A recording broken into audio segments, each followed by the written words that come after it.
BNP ও সমমনা দলগুলো শীঘ্রই কর্মসূচি নিয়ে মাঠে নামছে বলে জানিয়েছে 12 দলীয় জোটের প্রধান মোস্তফা জামাল হায়দার।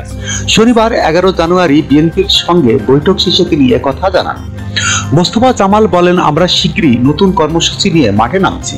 বিদ্যমান রাজনীতি পরিস্থিতি, সমস্যা এবং সংকট সহ নানা বিষয়ে 2 ঘণ্টাব্যাপী আলোচনা করেছি। আগামী 2-3 দিনের মধ্যে কর্মসূচি ঘোষণা আসবে। তিনি বলেন, গত 5 আগস্টের বিজয় আজকে বিভিন্নভাবে বিপদগ্রস্ত হতে চলেছে। আমরা সবাই উপলব্ধি করছি জুলাই আগস্টের ফ্যাসিবাদ বিরোধী সংগ্রামী মেজাজ কিছুটা হলেও হারিয়ে যেতে বসেছে। আমাদের ঐক্য কোথায় যেন একটা চিড় ধরেছে। আমরা এর সমাধান করতে চাই এবং আগামী 2-3 দিনের মধ্যে সর্বদলীয়ভাবে জুলাই আগস্ট যেভাবে আন্দোলন করেছি, একত্রিত ছিলাম, সেভাবে একত্রে পরবর্তী কর্মসূচি ঘোষণা করব।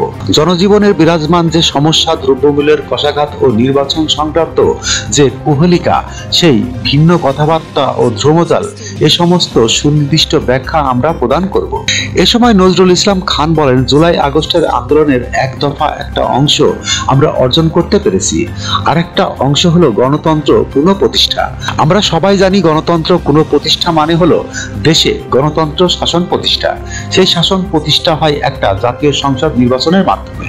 আমরা সেটার জন্য অপেক্ষা করছিলাম, কিন্তু সম্প্রতি নানা জনে নানা কথা বলা শুরু করেছে। অন্যান্য কিছু নির্বাচনের কথা আলোচনা হয়। আমরা মনে করি সেটা গোটা আশঙ্কার সঙ্গে সঙ্গতিপূর্ণ নয়। যখনকার খবর তখনই দেখতে চোখ রাখুন সুন 24 টিভিতে। চ্যানেলটি সাবস্ক্রাইব করুন।